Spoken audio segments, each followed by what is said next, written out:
వస్తే ఆ సమస్యలో ప్రత్యక్షంగా పరోక్షంగా సంబంధం లేకున్నా కూడా మద్దతుగా దీక్షలు చేస్తారు.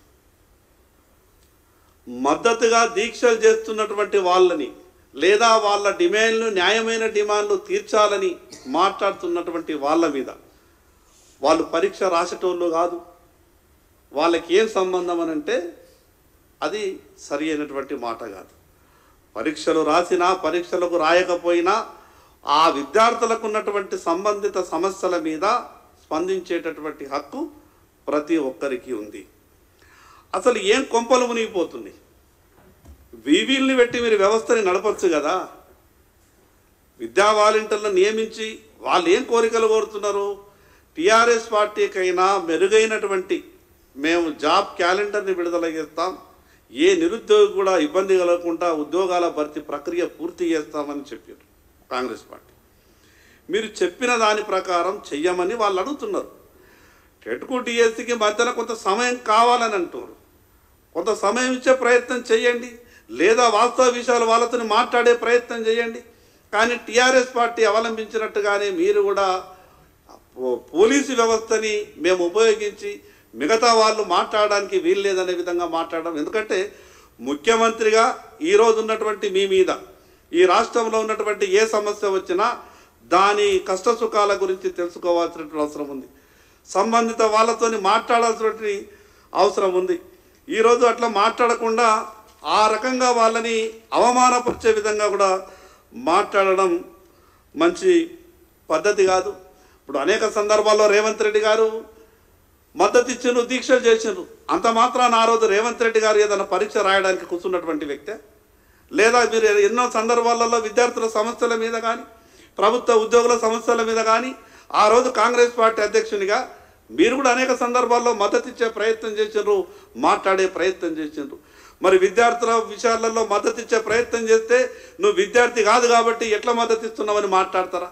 ప్రభుత్వ ఉద్యోగుల విషయంలో మాట్లాడే ప్రయత్నం చేస్తే నువ్వు ప్రభుత్వ ఉద్యోగి కాదు కాబట్టి వాళ్ళ సమస్యల మీద నువ్వెట్లా మాట్లాడతావు అని ఆ రోజు ఎవరైనా మిమ్మల్ని ప్రశ్నించిండ్రా? సమస్య మీద ఎవరైనా మాట్లాడుతున్నప్పుడు, ప్రశ్నిస్తున్నప్పుడు, మద్దతు ఇస్తున్నప్పుడు, దీక్ష చేస్తున్నప్పుడు దాని తీవ్రతను గుర్తించి దానికి పరిష్కారం చేసే ప్రయత్నం మాత్రమే కుర్చీలో ఉన్నటువంటి వాళ్ళు చేసే పని.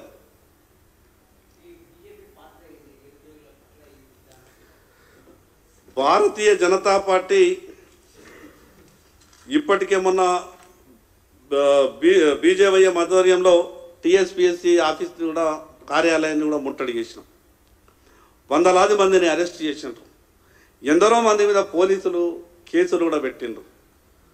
భారతీయ జనతా పార్టీ స్పష్టంగా ఉన్నది. వాళ్ళకు ఉన్నటువంటి అభద్రత కావచ్చు, అపోహ కావచ్చు, వాళ్ళని పిలిచి ఒకసారి మీరు ఏంది, మీ సమస్య ఏంది, ఏ రకంగా మరి మేము దాన్ని పరిష్కారం చేయగలుగుతామని మీరు చర్చ పెట్టండి. మీరు కూడా గత ప్రభుత్వం తీరు పోలీసుల్ని ప్రయోగిస్తామనంటే టీఆర్ఎస్ పార్టీకి మీకున్నటువంటి తేడా ఏమున్నది? టీఆర్ఎస్ పార్టీకి భిన్నంగా ఈ రాష్ట్రాన్ని పరిపాలిస్తారని నిరుద్యోగులంతా కూడా ఆశపడుతున్నారు. ఈరోజు గొప్పగా మీరు ఇచ్చినటువంటి జాబ్ క్యాలెండర్ మీద ఇంకా చర్చ లేదు. మిగతా నిరుద్యోగులు కానీ విద్యార్థులు కానీ మిగతా విషయాలు మాట్లాడతలేరు. మీ డేట్ల గురించి అడుగుతలేరు. మీ డేట్లు ఎంత గొప్పగా ఇచ్చిండ్రు, అధికారంలోకి చాలా గొప్ప ఎంత కాన్ఫిడెంట్గా ఇచ్చారంటే అధికారం వచ్చిన తర్వాత మీ తేదీలని చూస్తే మీ తేదీల ప్రకారం కూడా లేదు కదా. వాళ్ళు అడుగుతున్నది మా చిన్న కోరిక, వాళ్ళకి పెద్ద కోరిక ఏం కాదు. ఉద్యోగాలు తక్కువ ఉన్నాయి, లక్షల మంది మేము పోటీ పడుతున్నాం, సిలబస్ ఎక్కువ ఉన్నది.